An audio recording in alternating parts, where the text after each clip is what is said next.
uongozi wowote ambao unaitwa MWAUWASA, uongozi wowote anaojiona ni kiongozi katika MWAUWASA, wote tumewasimamisha.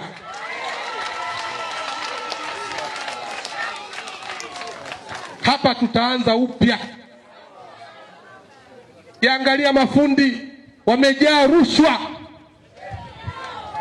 Nataka kuunganishiwa maji mpaka utoe kidogo dogo, haiwezekani. Unamuuliza DSS, watu wameunganishwa, wameomba kuunganishiwa maji. Wapo wateja wangapi wameomba kuunganishiwa maji? Hawajui. Haiwezekani. Sina mashaka kwa mkurugenzi wa MWAUWASA Neli, umefanya kazi kubwa, umefanya kazi nzuri. Sina mashaka, mpigieni makofi mengi sana. Amebakisha wiki hizi 2 amalize majibu yake. Nimemwambia pamoja na dangu umalize salama, tunaleta mkurugenzi mpya. Hapa tunaanza upya. Inakuwaje wananchi wakose huduma alafu maji yanapotea kwa kiwango hichi? Namuuliza technical manager ambaye yeye ndio msimamizi wa mambo yote ya ufundi. Pale maji yanapotea mengi, wanaweka mawe, katibu mkuu akalivubua. Maji yanapotea mengi. Namuuliza kwa nini hapa, una changamoto ya fedha au uzembe? Ananiambia ni uzembe. Sasa nataka niseme, unaweza ukampenda sana mtoto wako, lakini akiumwa ukienda kwa daktari, daktari anasema ili apone anatakiwa apige Kristapeni, ingawa inaumwa. Hawa lazima tuwapige Kristapeni MWAUWASA. Tulikwenda Nyegezi, hali ni mbaya kwenye matengi.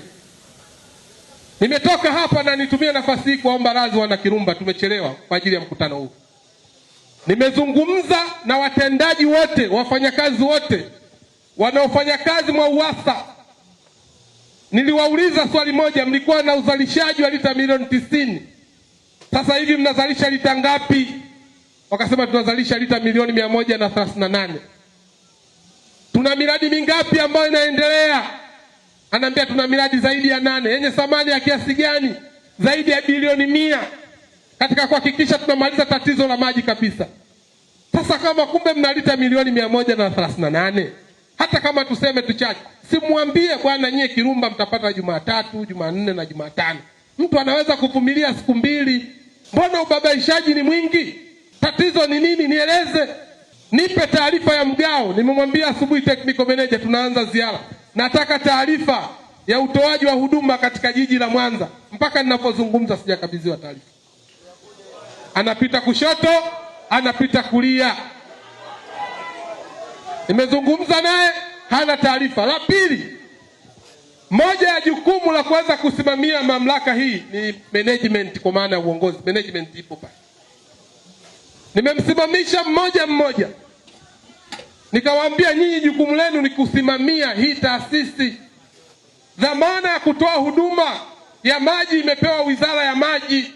Ndio maana kuna waziri wa maji na katibu mkuu wa maji. Kuna naibu waziri wa maji na naibu katibu mkuu wa maji. Mheshimiwa Rais akaona hatuwezi kufanya kazi piki yetu, ndio zikaanzishwa taasisi. Ukija Mwanza kuna MWAUWASA. Ukienda zako Kigoma kuna KUWASA. Ukienda zako Arusha kuna AUSA. Ukienda Dar es Salaam kuna DAWASA. Kila mkoa. Sasa nyinyi mmepewa hili jukumu la kutoa huduma. Na wauliza mmoja, hebu simama, jitambulishe. Unaridhika na huduma inayotolewa na MWAUWASA? Anasema siridhiki. Wa kwanza. Haya wewe unaridhika? Anasema siridhiki. Wote pale hawaridhiki. Sasa nikasema kama nyinyi hamridhiki na huduma mnayotolewa, mwananchi je, ataridhika?